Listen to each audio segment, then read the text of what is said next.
Je suis Alfred Spira, je ne suis ni psychiatre ni psychanalyste, enfin j'ai failli le devenir un jour, il y a fort longtemps. Je vous remercie pour votre invitation. Je suis actuellement le conseiller de Benoît Hamon pour la santé, et donc je suis venu vous exposer non pas une opinion par rapport à la proposition que vous formulez, que je découvre, des consultations publiques de psychanalyse, mais vous dire quelques mots rapidement du programme santé de Benoît Hamon, et en particulier en ce qui concerne la santé mentale.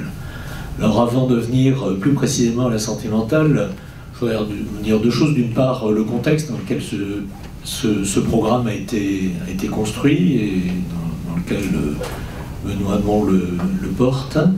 et puis d'autre part, resituer le débat auquel vous m'invitez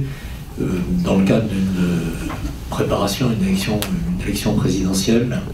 qui en plus se passe dans des circonstances tout à fait particulières et difficilement décryptables. Alors le programme santé de Benoît Hamon est candidat pas seulement au nom du Parti Socialiste, comme ceci est marqué ici, mais au nom de Europe Écologie Les Verts et du Parti Radical de Gauche. Voilà, ceci a bien entendu son importance. Donc Benoît Hamon est porteur d'un certain nombre de valeurs. Je ne vais pas m'étendre beaucoup, mais juste quelques mots pour que vous voyez le contexte de construction de ce programme. La première des valeurs que porte Benoît Hamon, c'est l'égalité, ou plutôt la lutte contre les inégalités. Vous y avez fait très brièvement allusion dans le propos de Sigmund Freud. Notre analyse est que le système de santé français, qui est un système extrêmement achevé, puissant, c'est le système de santé de la 5e puissance mondiale. C'est un système qui, il n'y a pas très longtemps encore, été classé par l'Organisation mondiale de la santé comme le meilleur système de santé au monde. Alors ces classements, il faut les prendre de façon très relative, vous savez, c'est comme les sondages qu'on nous présente tous les jours. Ce sont des choses qu'il faut regarder avec beaucoup de recul. Mais ce que je veux dire, c'est qu'il y a un système de santé extrêmement bien organisé, extrêmement puissant, qui représente un investissement important pour la nation. J'ai dit un investissement, pas un coût, pas un déficit, un investissement. L'une de ses caractéristiques quand même, c'est qu'il n'arrive pas à offrir les mêmes services, les mêmes prestations, les mêmes apports à toutes les personnes selon leur catégorie sociale, selon l'endroit où elles habitent, selon leur genre, selon leur statut culturel. Donc le premier axe, c'est la lutte contre les inégalités de santé. Le deuxième axe de ce programme, c'est la solidarité, parce que l'analyse que nous faisons est que la santé, c'est-à-dire le bien-être au sens de la définition de l'Organisation mondiale de la santé, est un bien commun que nous partageons, qui est fait de plus que la somme de nos états de santé individuels et qui reflète notre bien-être collectif, c'est-à-dire notre aptitude à vivre, si possible en étant heureux, notre aptitude à utiliser notre bien-être pour travailler, pour contribuer à notre richesse individuelle, mais surtout à notre richesse collective, pour fournir du travail à d'autres personnes, pour préserver ce bien-être en innovant et en produisant des services et des biens qui eux-mêmes sont générateurs de richesse. Voilà. Pour atteindre ces objectifs que je viens d'énoncer, la solidarité est un élément absolument fondamental et qui se traduit par des propositions sur lesquelles je ne vais pas revenir parce que ce n'est pas le sujet de ce soir, mais je voudrais juste, pour que ce soit bien clair, et parce qu'on est dans un débat politique et dans un combat politique aujourd'hui, bien mentionner que l'un des axes très forts du programme de Benoît Hamon est de permettre au système de santé de se développer en permettant à toutes et à tous, quelle que soit leurs origines, quelles que soient leurs conditions, quelle que soit leur situation, quelle que soit leur nationalité, d'avoir accès aux meilleurs services possibles pour préserver la santé ou pour rétablir la santé quand elle est altérée. En clair, ce que ça veut dire, c'est que contrairement à ce qui fait débat dans notre pays en ce moment, et qui personnellement me fait honte, il n'est pas question de restreindre l'accès au système de santé à des personnes selon leur nationalité, selon leur origine, selon leur durée de séjour sur le territoire national, selon leur genre, selon leur sexe, selon leur orientation sexuelle, selon leur niveau social. Nous ne supprimerons pas l'aide médicale d'État, et au contraire, l'une des propositions fortes du programme de Benoît Hamon est d'intégrer l'aide médicale d'État dans le système de sécurité sociale de droit commun, ce qu'on appelle la protection universelle maladie, qui doit permettre à tout le monde d'accéder aux services au système de santé, et aux soins en particulier. Et puis la troisième valeur sur laquelle est construit ce programme est la place centrale qui est donnée à la puissance publique. La santé, le bien-être est un bien commun, il est absolument, il va de soi, j'allais dire il est absolument obligatoire, rien n'est obligatoire, mais il va de soi, il est naturel que collectivement nous assumions le fonctionnement de ce bien commun, et que ce bien commun soit régulé par la puissance publique en reconnaissant différentes modes d'exercice, bien entendu, qui peuvent être publics, privés, semi-publics, semi-privés. Toutes les modalités sont possibles, mais il faut que nous l'organisions sous l'égide d'un État qu'on s'est donné. On a la chance de vivre dans un État démocratique, avec une représentation élective qui a son mot à dire in fine dans l'organisation du système de santé. Alors ceci étant dit, vous aurez compris, j'ai insisté sur une mesure qui est tout à fait emblématique, qui est l'accès pour tous, l'aide médicale d'État, la CMUC, l'aide complémentaire santé, qui sont des dispositifs spécifiques pour les plus pauvres ou les plus démunis ou les plus fragiles de nos sociétés. Nous proposons d'unifier ces systèmes et de rendre leur accès automatique. Et dans ce contexte, ce que vous avez présenté sur une chose que je ne connaissais pas du tout ou pas très bien, les CPP, comme ça,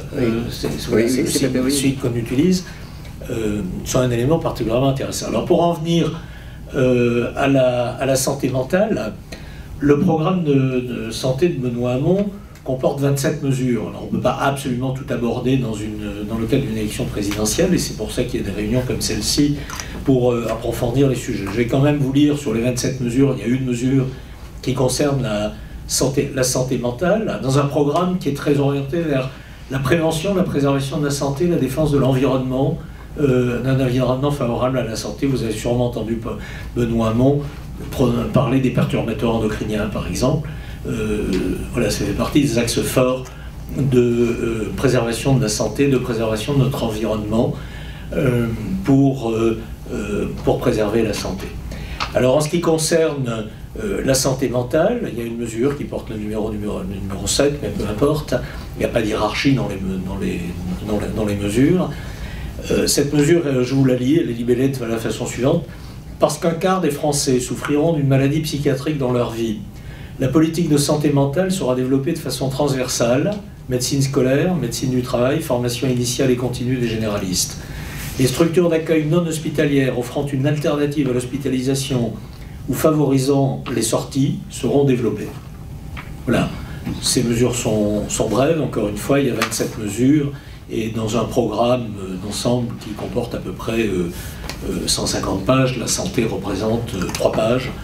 ce qui est déjà un progrès par rapport aux campagnes précédentes. On est dans le cadre d'une campagne présidentielle, et il ne revient pas au débat lors de la campagne présidentielle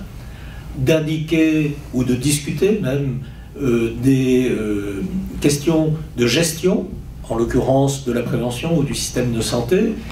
qui reviendront à un gouvernement. Les fonctions du président de la République ne sont pas de gérer les affaires du pays au jour le jour. Cette tâche revient au Premier ministre et au gouvernement dont il s'entoure. Le président de la République est là pour indiquer des orientations, une perspective, une vision dont il confiera la mise en œuvre au Premier ministre, au gouvernement. C'est en tout cas la façon dont est rédigée la Constitution qui est encore en vigueur. Je ne sais pas pour combien de temps, mais en tout cas pour le moment, on fonctionne sous la Constitution de la Ve République. Donc, pour cette raison d'abord, pour la deuxième raison qui est que il ne me revient pas d'avoir ici un discours d'expert. Je suis ici en tant qu'homme politique. Je n'entrerai pas dans la discussion de ce que vous nous avez présenté, bien entendu, et des différentes modalités de pratique de la psychanalyse, ou d'ailleurs d'autres disciplines relevant de la psychologie, de la psychiatrie ou de la médecine. Il s'agit là de débats d'experts dans lesquels je ne m'immiscerai pas. Néanmoins, concernant la santé mentale, notre analyse, l'analyse de Benoît Hamon, est d'abord que le fait de reconnaître très fortement que les questions liées à la santé mentale et aux maladies psychiatriques, et j'emploie ce terme maladie psychiatrique un peu vague, de façon générique, à dessein, on pourra en discuter peut-être plus en détail si vous le souhaitez, ces préoccupations sont des préoccupations majeures de santé publique. Donc, elles sont inscrites très clairement dans le programme. Les raisons en sont, et vous le savez mieux que moi, qu'on estime qu'à peu près 25% des personnes qui vivent en France ont souffert ou souffriront un jour de maladies psychiatriques, que plus d'1 million de personnes de plus de 18 ans ont été prises en charge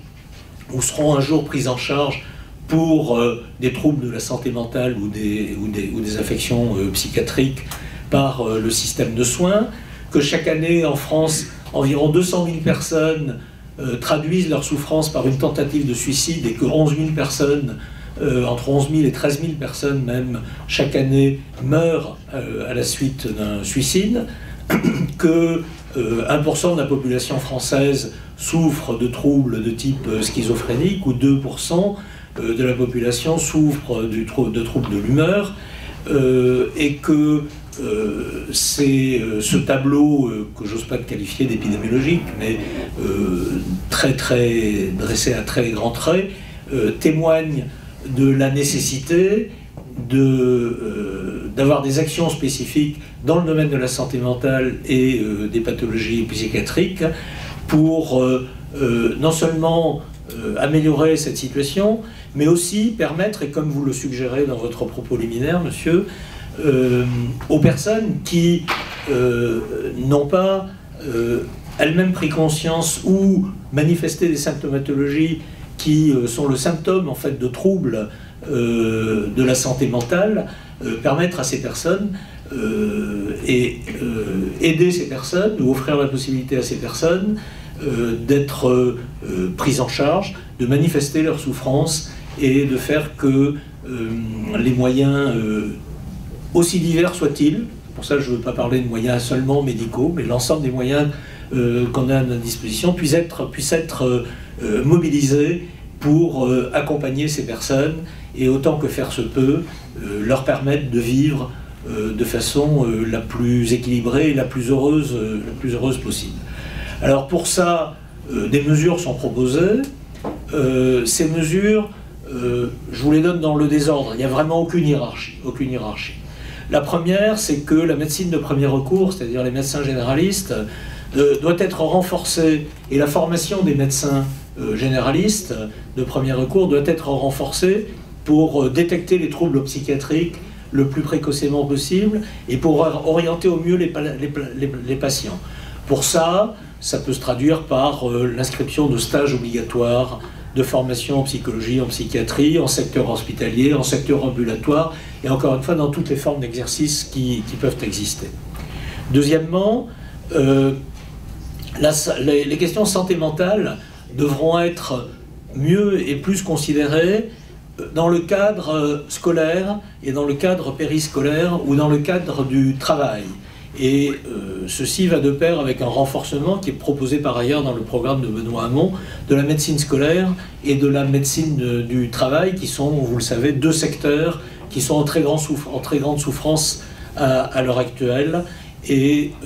on ne peut pas s'empêcher de faire un rapprochement, sans parler de lien de cause à effet bien entendu, mais un rapprochement entre les manifestations extrêmes de souffrance au travail d'une part, et l'état de déshérence dans lequel elle est déjà entrée et continue à s'enfoncer, la médecine du travail. Ceci vaut aussi pour le système de santé, bien entendu, puisque, comme vous le savez, la souffrance au travail est particulièrement importante dans le système hospitalier. La troisième proposition est que les structures d'accueil non hospitalières, accueillant une alternative à l'hospitalisation ou favorisant les sorties et la reprise d'une activité sociale, familiale et de travail, ces structures seront développées et favorisées. La proposition suivante, qui doit être la quatrième, c'est que les infirmières devront pouvoir se spécialiser en psychiatrie et que leur rôle, comme celui des psychologues, des orthophonistes, des ergothérapeutes ou d'autres professions de spécialisation de personnel infirmier, devra être mieux reconnu et revalorisé en articulation avec celui des professionnels de la psychiatrie ou de la psychanalyse ou de toutes les disciplines psy, point de suspension. La cinquième mesure est de favoriser les coopérations entre professionnels et d'articuler tous les acteurs de l'offre de soins, qu'ils soient médecins, non médecins, ce qu'on appelle un terme très laid, les paramédicaux, sociaux, ayant une activité publique ou une activité privée. Et ce que nous souhaitons favoriser pour l'approche de ces questions de santé mentale, comme pour toutes les questions de santé, c'est la plus grande diversité et le libre choix des personnes, de façon à ce que les personnes qui ont besoin de recours au système de santé ne soient pas obligatoirement orientées vers un système unique et obligatoire, mais au contraire est un libre accès, un libre choix, avec un accompagnement qui leur permettant d'avoir accès en fonction de leurs besoins et non pas de leurs revenus, c'est-à-dire une prise en charge par les différents systèmes de protection sociale, publics et privés.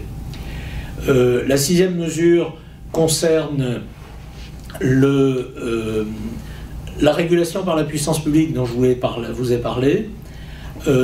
en souhaitant que au niveau du ministère de la Santé, des agences régionales de santé, des établissements de santé mentale et de la haute autorité de santé, que la préoccupation pour les questions de santé mentale soit en permanence présente, avec une ouverture vers l'ensemble de la société. Quand nous disons l'ensemble de la société, c'est pour nous les professionnels du secteur, les patients et les usagers, et les organismes financeurs, de façon à organiser la prise en charge de façon la plus diversifiée possible et la plus adaptée aux besoins de la population. Enfin, nous souhaitons que des commissions départementales de soins psychiatriques, le fonctionnement de ces commissions départementales de soins psychiatriques qui existent déjà, soit réformé, de façon à ce que le regard extérieur de la société soit mieux organisé. Ce qui veut dire, ça a un rapport avec ce que je viens de dire à l'instant, ce qui veut dire qu'en associant de façon très étroite l'ensemble des professionnels et l'ensemble des usagers, dans un concept qu'on appelle la démocratie sanitaire, de façon à ce que l'organisation du système de santé soit organisée pas seulement du haut vers le bas, mais du bas vers le haut, et que les réponses apportées par la puissance publique, par les organismes financeurs, correspondent bien aux souhaits et aux besoins ressentis, exprimés ou représentés des professionnels et de l'ensemble de la population.